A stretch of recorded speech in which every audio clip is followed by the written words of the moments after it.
हर हर महादेव। शिवपुराण श्री शतरुद्र संहिता के इस एपिसोड में आप सुनेंगे 33वें अध्याय से लेकर 37वें अध्याय तक। तो चलिए शुरुआत करते हैं 33वें अध्याय से। 33वां अध्याय, ब्रह्मचारी अवतार। नंदीश्वर बोले, हे महामुने, प्रजापति दक्ष की पुत्री सती ने जब अपने पिता द्वारा होने वाले यज्ञ में अपने पति देवाधिदेव महादेव जी का अपमान होते हुए देखा, तो वहीं उसी यज्ञ में उन्होंने अपने प्राणों को त्याग दिया। तत्पश्चात वे गिरिराज हिमालय के यहाँ पार्वती के नाम से जन्मी। अपनी सखियों के साथ वन में विहार करती पार्वती के मन में देवर्षि नारद ने भगवान शिव को पाने की ललक जगाई।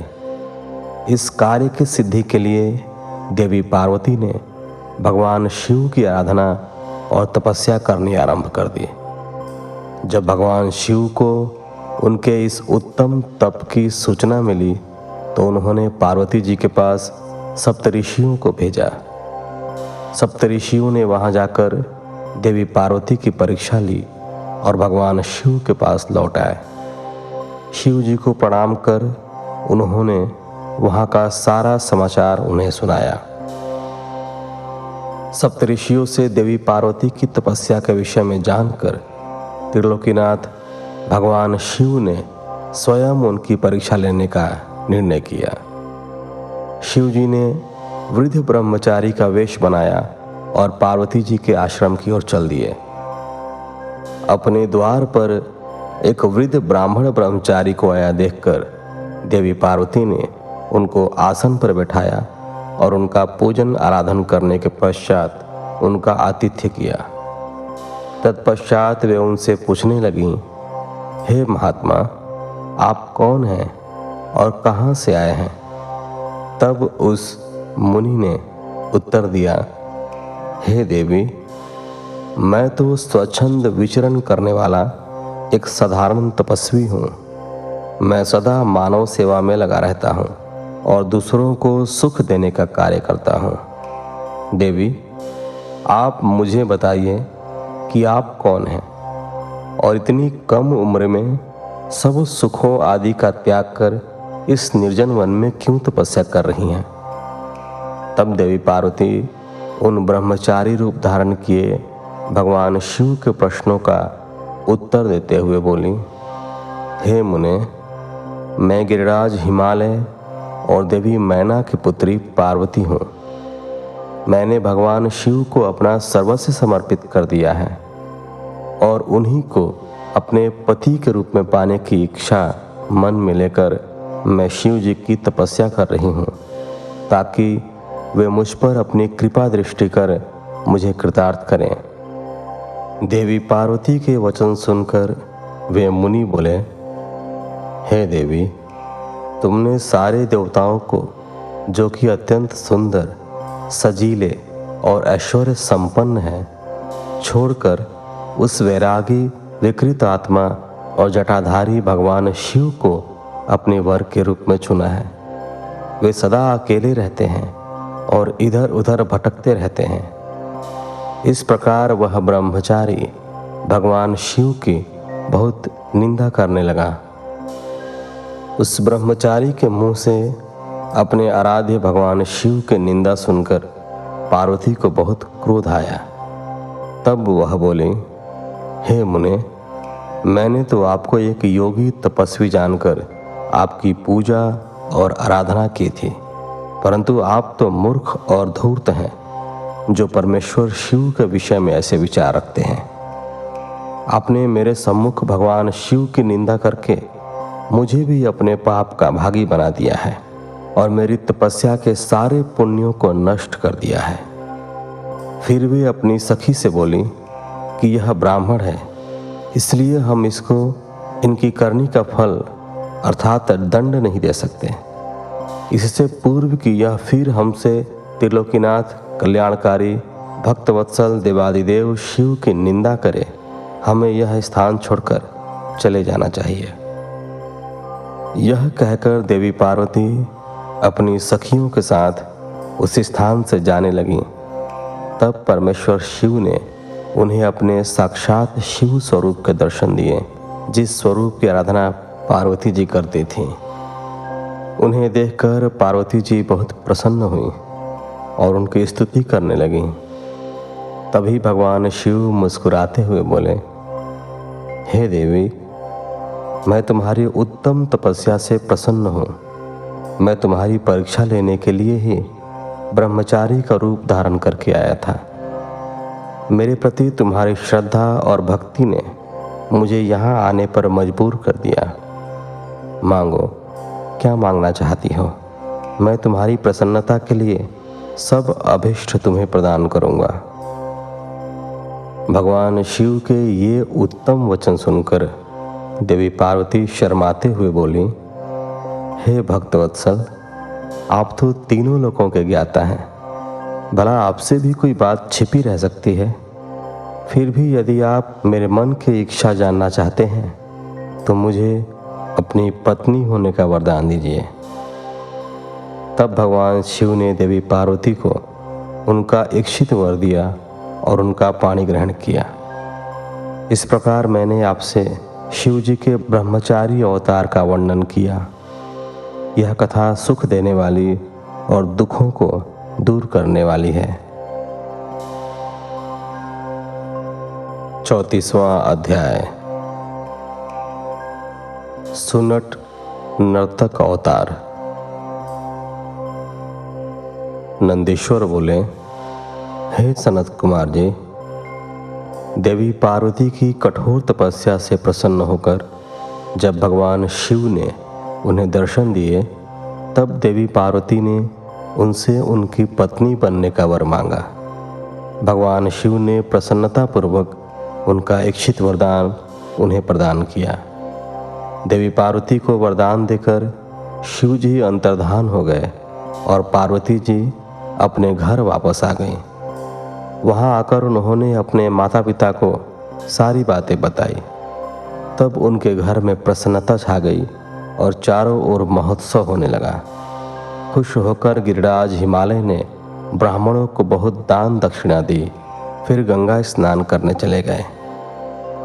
एक दिन जब गिरिराज हिमालय गंगा स्नान हेतु गए थे, भगवान शिव ने सुंदर नट नर्तक का रूप धारण किया और मैना के घर पहुंच गए। उनके बाएं हाथ में शिवलिंग और दाहिने हाथ में डमरू था। उन्होंने लाल रंग के वस्त्र पहन रखे थे, पीठ पर गुदड़ी टांग रखी थी। ऐसे रूप में वे मैना के घर के आंगन में आकर सुंदर नृत्य एवं गान करने लगे। अपने डमरू को बजाकर वे अनेक प्रकार की लीलाएं दिखाने लगे। नगर के सारे वृद्ध, नर नारी और बच्चे प्रसन्नतापूर्वक उनका नृत्य देख रहे थे। महारानी मैना खुश होकर एक पात्र भरकर स्वर्ण मुद्राएं एवं रत्न नट को देने गईं, परंतु नट के रूप में आए भगवान शिव ने उन्हें लेने से इनकार कर दिया और कहा कि यदि आप वाकई प्रसन्न होकर मुझे कुछ देना ही चाहती हैं तो अपनी पुत्री पार्वती का हाथ मेरे हाथ में दे दीजिए। उस नट नर्तक की बात सुनकर देवी मैना को बहुत क्रोध आया और वह नट को बुरा भला कहने लगी। उसी समय गिरिराज हिमालय भी गंगा स्नान करके वापस लौट आए। जब उन्हें इस बात का पता चला तो उन्होंने अपने सेवकों को उस नट को वहां से बाहर निकालने की आज्ञा दी। सेवक नट की ओर आगे बढ़े ही थे कि मायावर लीलाधारी भगवान शिव ने मैना और हिमालय को पार्वती सहित क्षण भर के लिए अपने दिव्य रूप के दर्शन कराए और अगले ही पल तेज कदमों से चलकर वहां से गायब हो गए। नट नर्तक के चले जाने के उपरांत देवी मैना और गिरिराज हिमालय बैठकर नट के विषय में बात करने लगे और उसी की लीलाओं की प्रशंसा करने लगे।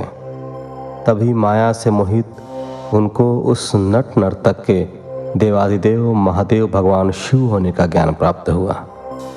तब उन्हें बहुत दुख हुआ कि हमने अपने द्वार पर पधारे शिव जी का अपमान किया और उन्हें अपनी कन्या नहीं सौंपी। यह विचार कर दोनों बहुत दुखी हुए और अपने अपराध का प्रायश्चित करने हेतु भगवान शिव की आराधना करने लगे। उनकी भक्ति भाव से की गई पूजा से प्रसन्न होकर शिव जी ने देवी पार्वती का पाणी ग्रहण किया। यह शिव जी के नट नर्तक अवतार का महात्म्य मैंने तुम्हें सुनाया। यह वर्णन सब अभिष्ट फलों को प्रदान करने वाला है। 35वां अध्याय। शिव जी का द्विज अवतार। नंदीश्वर बोले, हे सनत कुमार जी, जब देवी मैना और गिरिराज हिमालय ने अपने द्वार पर नट का रूप धारण करके आए शिव जी को अपनी कन्या देने से इनकार कर दिया, तब उन्हें अपनी भूल का एहसास हुआ और वे क्षमा याचना करने हेतु भगवान शिव की भक्ति भाव से आराधना करने लगे। उनकी शिव जी में परम भक्ति स्थापित हो गई। उनकी इस घनिष्ठ भक्ति से देवता चिंतित हो उठे। उन्हें लगा कि यदि गिरिराज ने अपनी भक्ति से प्रसन्न कर शिव जी को अपनी कन्या पार्वती दे दी तो उन्हें भगवान शिव द्वारा निर्वाण प्राप्त हो जाएगा और वे संसार के बंधनों से छूटकर परम शिवलोक को प्राप्त कर लेंगे। गिरिराज हिमालय तो रत्नों का आधार है और यदि ये मुक्त हो गए तो पृथ्वी रत्न गर्भा कैसे कहलाएगी। फिर तो वे अपना वर्तमान स्थिर रूप त्याग कर दिव्य रूप को धारण कर लेंगे और शिवलोक के वासी हो जाएंगे। यह सब सोचकर देवताओं को चिंता सताने लगी और वे अपनी समस्या का समाधान करने हेतु देवगुरु बृहस्पति की शरण में गए। वहां जाकर उन्होंने बृहस्पति जी को प्रणाम किया और बोले, हे देवगुरु, आप कोई ऐसा उपाय करें जिससे गिरिराज हिमालय भगवान शिव की भक्ति से विरक्त हो जाएं। आप हिमालय के पास जाकर उनसे शिव जी की निंदा करें। देवराज इंद्र के ऐसे वचन सुनकर देवगुरु बृहस्पति बोले कि मैं परम कल्याणकारी परमेश्वर की निंदा नहीं कर सकता। आप अपना यह कार्य किसी अन्य देवता से पूर्ण कराइए। देवगुरु के इनकार कर देने पर इंद्र सब देवताओं सहित ब्रह्मा जी के पास गए और उनसे हिमालय के घर जाकर भगवान शिव की निंदा करने के लिए कहने लगे। तब ब्रह्मा जी ने भी भक्तवत्सल कल्याणकारी भगवान शिव की निंदा करने से मना कर दिया। यह सुनकर देवराज इंद्र निराश हो गए। तब ब्रह्मा जी ने उनसे कहा कि इंद्र, इस संसार में हर कार्य भगवान शिव की आज्ञा से ही पूर्ण होते हैं। तुम अपने कार्य की सिद्धि हेतु उन्हीं की शरण में जाओ, वे अवश्य ही तुम्हारे हित का कार्य करेंगे। तब ब्रह्मा जी से आज्ञा लेकर देवराज भगवान शिव के पास गए और उनसे सारी बातें कही। उनकी बातें सुनकर कल्याणकारी भगवान शिव ने इंद्र को उनके कार्य की पूर्ति का आश्वासन देकर वहां से विदा किया। देवराज इंद्र के कार्य को पूरा करने के लिए शिव जी ने साधु का वेश धारण किया। उन्होंने हाथ में दंड और छत्र लिया, मस्तक पर तिलक, गले में शालिग्राम और हाथ में स्फटिक की माला ली तथा भगवान श्री हरि विष्णु का नाम जपते हुए गिरिराज हिमालय के राज दरबार में पहुंच गए। अपने दरबार में आए उन तपस्वी को देखकर हिमालय ने सिंहासन को त्याग दिया और स्वयं उन्हें प्रणाम कर यथा योग्य आसन देकर उनका परिचय पूछा। तब ब्राह्मण देवता बोले, हे गिरिराज, मैं एक तपस्वी ब्राह्मण हूँ और परोपकार व सेवा के लिए भ्रमण करता हूँ। अपनी दिव्य दृष्टि और योग बल से मुझे ज्ञात हुआ है कि आप अपनी लक्ष्मी स्वरूपा बेटी पार्वती का विवाह शिवजी से करना चाहते हैं, परंतु शायद आप यह नहीं जानते कि शिवजी कुलहीन, बंधु बांधवहीन, आश्रयहीन, एकाकी रहने वाले, कुरूप, निर्गुण, अव्यय शमशानवासी गले में सर्प धारण करने वाले हैं। वे सदा अपने शरीर पर चिता की भस्म लपेटे रखते हैं। ऐसे व्यक्ति को अपनी परम गुणी सुंदर कन्या को सौंपना सर्वथा अनुचित है। यह कहकर महान लीलाधारी भगवान शिव साधु रूप में ही वहां से चले गए। उनकी बातों का मैना हिमालय पर गहरा प्रभाव पड़ा और वे भगवान शिव की भक्ति से विमुख होकर इस सोच में डूब गए कि आगे क्या करें। इस प्रकार मैंने तुमसे शिव जी के साधु वेशधारी द्विज अवतार का वर्णन किया। 36वां अध्याय। शिव का अश्वत्थामा अवतार। नंदीश्वर बोले, हे सर्वज्ञ सनत कुमार जी, देवगुरु बृहस्पति के पुत्र मुनि भारद्वाज हुए और उनके पुत्र के रूप में द्रोण का जन्म हुआ। द्रोण बचपन से महान धनुर्धारी, महातेजस्वी और सब अस्त्र शस्त्रों के ज्ञाता थे। यही नहीं, धनुर्वेद और सभी वेदों के महाज्ञाता थे। अपने इन्हीं गुणों के कारण आप कौरवों और पांडवों के आचार्य बने और द्रोणाचार्य इस नाम से प्रसिद्ध हुए। इन्हीं द्रोणाचार्य ने अपने मन में पुत्र प्राप्ति की कामना लेकर भगवान शिव की आराधना की और अपनी घोर तपस्या से त्रिलोकीनाथ भगवान शिव को प्रसन्न कर लिया। शिव ने उन्हें साक्षात दर्शन दिए। शिव जी द्वारा वर मांगने के लिए कहने पर द्रोणाचार्य बोले, हे प्रभु, यदि आप मेरी आराधना से संतुष्ट होकर प्रसन्न हुए हैं तो भगवान मुझे अपने अंश से पैदा होने वाला पुत्र प्रदान कीजिए, जो वीर, पराक्रमी और अजेय हो। द्रोणाचार्य को उनका इच्छित वर प्रदान कर शिवजी अंतर्धान हो गए। तत्पश्चात मुनि द्रोण प्रसन्नतापूर्वक अपने घर को चल दिए और वहां जाकर उन्होंने अपनी पत्नी को वरदान प्राप्ति के बारे में बताया, जिसे सुनकर उनकी पत्नी बहुत प्रसन्न हुई। निश्चित समय पर मुनि द्रोण की पत्नी ने एक वीर बालक को जन्म दिया, जिसका नाम अश्वत्थामा रखा गया। अश्वत्थामा वीर और पराक्रमी योद्धा हुए और उन्होंने कौरव सेना का मान बढ़ाया। जब कौरव पांडवों का युद्ध हुआ तो अश्वत्थामा के कारण कौरव सेना अजेय हो गई और वह पांडव सेना पर हावी होने लगी। शिव जी के अंश से उत्पन्न होने के कारण ही अश्वत्थामा ने पांडव पुत्रों को युद्ध में मार डाला था। यह देखकर अर्जुन बहुत क्रोधित हुए और अपने पुत्रों का नाश करने वाले पर आक्रमण करने लगे। अर्जुन के सारथी के रूप में स्वयं श्री कृष्ण थे।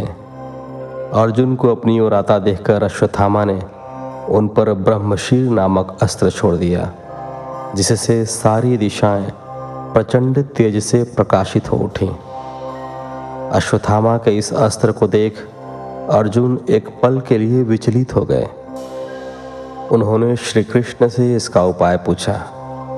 तब श्री कृष्ण बोले, हे अर्जुन, यह बहुत घातक शक्ति है और इससे तुम्हारी रक्षा स्वयं भगवान शिव ही कर सकते हैं। तुम उन्हीं का स्मरण करके इस अस्त्र का नाश करो। तब अर्जुन ने हाथ जोड़कर भगवान शिव की मन से बहुत आराधना की और स्तुति की। तत्पश्चात उन्होंने जल को छूकर शैवास्त्र छोड़ा।